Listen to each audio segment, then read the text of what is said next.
একঘেয়ে ডিমের ঝোল বা এগ কারি খেতে খেতে যদি আপনার ডিমের ওপর অরুচি ধরে যায়, তাহলে আমার আজকের রেসিপিটা আজই বানিয়ে ফেলুন।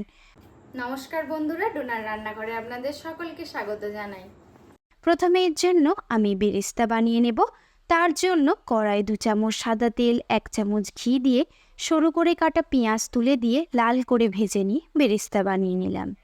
এরপর 6 পিস ডিম সেদ্ধ করে খোসা ছাড়িয়ে ছুরির সাহায্যে এইভাবে লম্বা লম্বা করে চারিদিকটা চিড়ে নিলাম।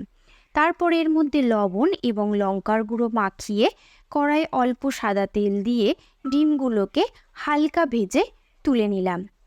এরপর গ্রেভি বানানোর জন্য কড়াইয়ে 2 তেজপাতা, 2 টুকরো দারচিনি, 8টা-10টা সামরিচ, 4টে ছোট এলাচ, অল্প জিরে ফোড়ন দিয়ে ফোড়নটা ভাজা হলে 3 চামচ পেঁয়াজ বাটা তুলে দিলাম।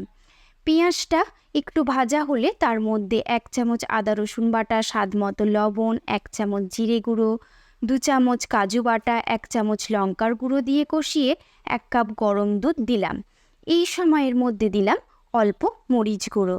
এরপর ওই গ্রেভিতে ভাজা ডিম, চেরা কাঁচা লঙ্কা, বেরেস্তাগুলো ছড়িয়ে দিয়ে 3 মিনিট ফুটিয়ে সামান্য চিনি এবং 1 চামচ গরম মশলা ছড়িয়ে নামিয়ে নিলাম। তৈরি হয়ে গেল অপূর্ব স্বাদের ডিমের কোরমা।